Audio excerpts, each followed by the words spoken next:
तो Donald Trump तो आ गए हैं और डोनाल्ड ट्रंप आ गए हैं, वो राष्ट्रपति के पद पर अब बैठेंगे। डोनाल्ड ट्रंप जो हैं वो आ चुके हैं और अब जो है वो अ, अमेरिका के राष्ट्रपति बनेंगे। और डोनाल्ड ट्रंप की जो है कुछ नीतियों के बारे में हम जानते भी हैं, वो ये है कि बाहर से जो है लोग आकर के अमेरिका में काम करें, इसको लेकर के, चाहे वो वैध हो चाहे अवैध हो, इसको लेकर के जो है ट्रंप बहुत ज़्यादा पसंद नहीं करते हैं। वो चाहते हैं कि अमेरिका जो है, अमेरिका का जो व्हाइट वर्किंग क्लास है, उसको ज़्यादा काम मिले। और इसके लिए कई तरह के आरोप और कई तरह के जो है बातें कही जाती हैं, लेकिन जो मूल बात है वो यही है और इसको समझने की ज़रूरत है। अब भारत के परिप्रेक्ष्य में जो है ये माना जा रहा है कि वैसे तो जो है ट्रंप और मोदी के रिश्ते अच्छे हैं। भारत भी जो है वो उसने अपने अमेरिका को काफ़ी निर्भर बना आप माने अमेरिका को अपने ऊपर काफ़ी निर्भर बनाया हुआ है और अमेरिका भारत के बिना जो है जो अमेरिका की इंडो पैसिफिक स्ट्रेटजी है, जिसमें कि वो चाइना को काउंटर करने की बात करता है, चाइना को दबाने की बात करता है, चाइना को जो है वो सीमित करने की बात करता है, वो कहीं भी प्रभावी नहीं होने वाली है जब तक कि भारत साथ नहीं देगा। तो भारत का जो है बहुत अहम भूमिका है। अब सवाल ये उठता है कि जो भारत के युवा हैं, जो H-1B वीज़ा की उम्मीद कर रहे हैं ताकि वो अमेरिका जा सकें और अमेरिका में जो है वो काम कर सकें, तो उसको लेकर के जो है कुछ शक-ओ-शुबा है। और इस पर जो है पहले से मालूम था कि भई जो है सरकार को तैयारी तो करनी पड़ती है हर तरह से। तो इस पर जो है स्टेट बैंक ऑफ इंडिया का जो है कोई एक रिपोर्ट जारी हुआ है।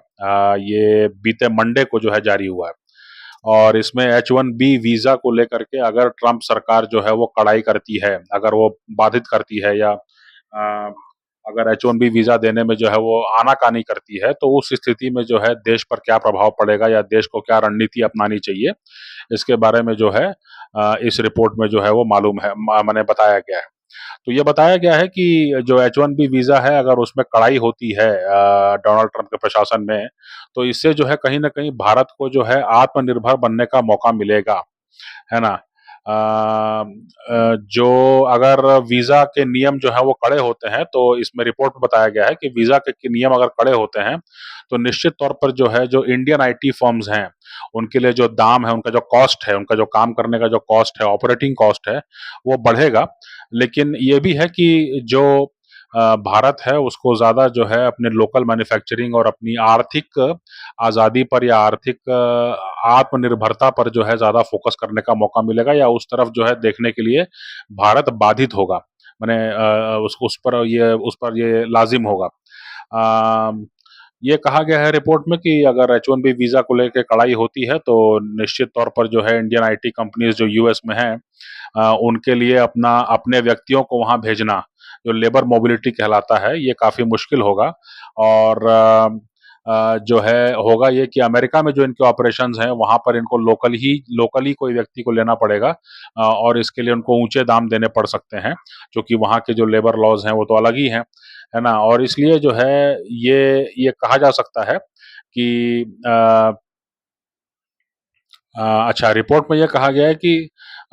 जो इंडिया का जो है एडवांस रिफॉर्म्स जो है डोमेस्टिक प्रोडक्शन में, है ना? और सेल्फ सफिशिएंसी और फॉरेन इन्वेस्टमेंट उसमें भी जो है काफ़ी तेज़ी देखने को मिल सकती है इसमें। तो H-1B वीज़ा के बारे में आपको मालूम होना चाहिए कि जो अमेरिकी एम्प्लॉयर्स हैं, जो अमेरिकी नियोक्ता हैं, जो काम देना चाहते हैं, जो अच्छा वर्कफ़ोर्स चाहते हैं अपनी कंपनी में काम करने के लिए, तो वो जो है H-1B वीज़ा के ज़रिए जो है अमेरिका के H-1B वीज़ा के ज़रिए जो है वो भारत और चीन और ऐसे तमाम सारे देशों से जो है वो स्किल्ड वर्कफ़ोर्स है, वो अपने देश में ले आते हैं यानी अमेरिका में ले आते हैं और वहाँ पर जो है नौकरियाँ देते हैं। तो शुरुआत से जो है इसको लेके काफ़ी सारी बातें कही जाती हैं और ये कहा जाता है कि जो है ये आम अमेरिकियों का जो है कहीं न कहीं हक मारा जा रहा है, उनकी नौकरियाँ छीनी जा रही हैं। और इंडस्ट्री कहती है कि अगर वो लोकली जो है वो महँगे दाम पे अगर वो हायर करेंगे, तो इसका नतीजा ये होगा कि बाकी जो कंपनियाँ हैं, जो एशिया में हैं, भारत में हैं, जो चीन में हैं, वो कंपनियाँ जो हैं वो कम दाम में जो है स्किल्ड लेबर फ़ोर्स को जो है एम्प्लॉय कर पाएँगी और इसलिए जो है वो ज़्यादा उनका प्रॉफ़िट मार्जिन काफ़ी ज़्यादा होगा और इसलिए उनके पास ज़्यादा मुनाफ़ा होगा और वो बड़ी कंपनियाँ हो जाएँगी, है ना? तो इस तरह के जो है वो काम चलते रहते हैं। तो ये सब मामले हैं और H-1B वीज़ा जो है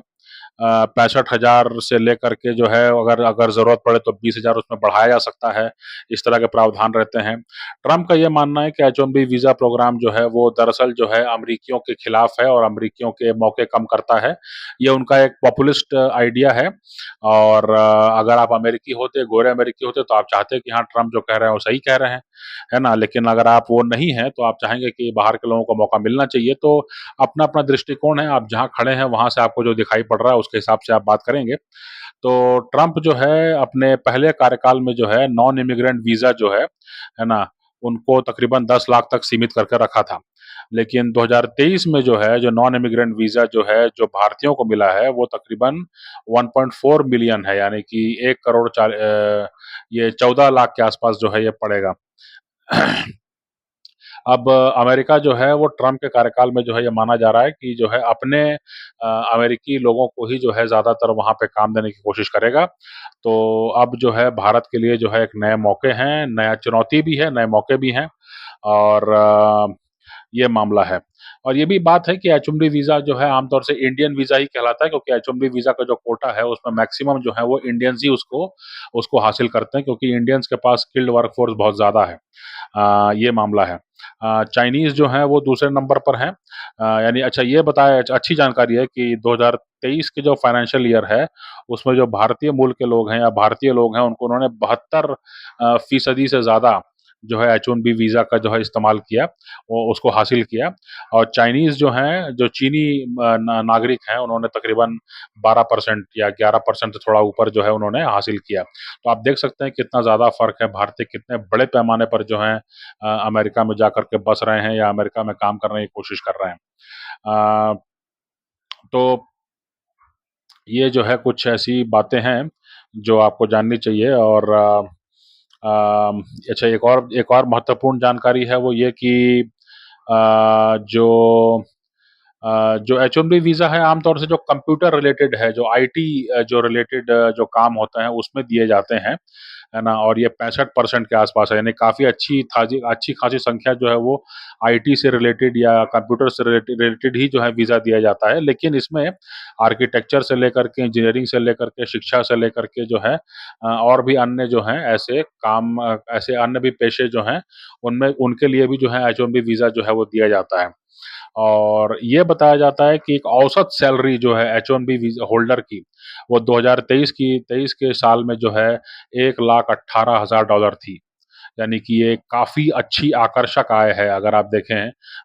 अमेरिकी स्टैंडर्ड के हिसाब से, भारतीय स्टैंडर्ड के हिसाब से 100 मने $1,00,000 से ऊपर अगर आप कमा रहे हैं एक एच-1बी वीज़ा के नाम पर बाहर से जाकर के, तो ये काफ़ी अच्छी रकम है और इसलिए जो है इसको समझने की ज़रूरत है कि ये